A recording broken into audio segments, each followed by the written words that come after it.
Recondition and repair of centrifugal pump. Ito po ay ginagamit natin sa condenser pump.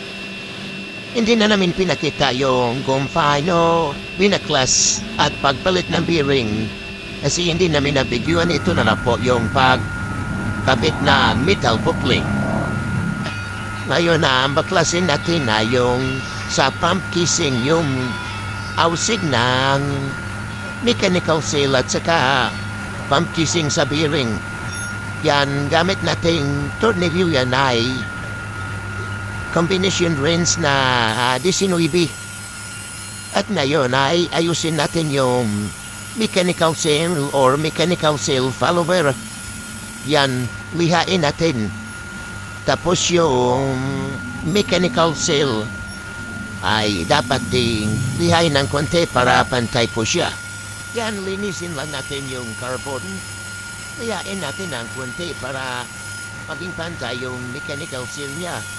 At saka, kunting liya lang sa carbon para hindi rin siya mapudpud. Dapat yun pantay. At saka linisin din yung mechanical seal follower yan ikabit na natin. Lagyan natin ng konting high temp sealant. Tapos ilagay natin yung lagyan natin ng high temp sealant yung stationary seal.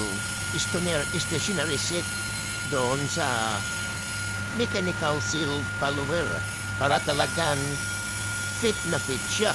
At saka hindi siya kakalas doon sa mechanical seal follower. Tapos, ngayon, palitan din natin ng rotating seat or yung carbon. Dapat pantay yung kapal ng rotating seat. Tapos yung papalit na stationary seat, pantay din dahil sila yung mag-compress kapag tatakbo yung motor pump. Yan, ikabit na natin at saka pantayin natin. Isukat natin kung talagang o kasi makasing kapal sila. Ngayon, ikabit na natin yung spring at saka yung retainer. Tapos yung bilos, yan dandanin lang para hindi mabasag yung pinaka-carbon niya. Tapos sa muli, ikabit yung retainer niya. Ikabit na rin natin yung housing ng mechanical seal. Yan, dapat pantay lang yung abang nakikpit na mga tornilyo. Kabilaan dapat. Kabilaan yung pagigpit. Kasi dapat pantay siya. Yan, kabilaan. Ay ilagay mo na lahat ng mga nuts, bolts and nuts. Yan, subukan mong paikutin. Ito pala mga kasikap yung parts ng mechanical seal, retainer, spring, bilos, rotating seat, at saka stationary seat. Yun yung mga parts na mechanical seal. Ibalik na natin pagkabit yung shafting sleeves at saka yung kanyang keybar. Pagkatapos ng keybar, ilagay na natin yung fan blade. Tapos, i-test natin or i-testing kung mayroon bang like yung mechanical seal. Kung yun naman i-testing yan kahit hindi pa nakakabit dun sa pump casing niya, dun sa bulyot, dun sa pinaka-piping. Yan, dapat tama lang yung distansya ng fan blade. Kasi hindi ikot din yan pag masyadong maigpit. At saka, kukontra naman yung shaft sleeves niya.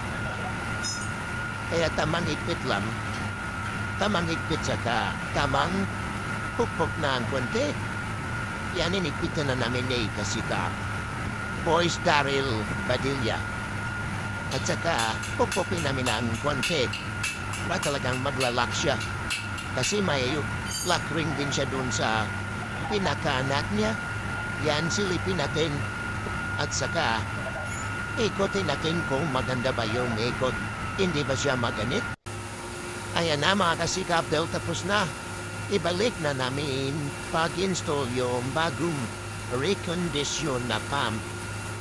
Yan. At saka wag mong kalimutan yung silat doon sa pump casing. Or mayroon doong guma. Mayroon para hindi siya mag-leak sa pump casing niya mismo. At saka yung pagigpit yon dapat pantay din kabilaan. Yan naman sikap itisting na natin at maganda naman ang kanyang takbo. Hindi siya maingay, napakaswabi ang kanyang takbo. Thank you.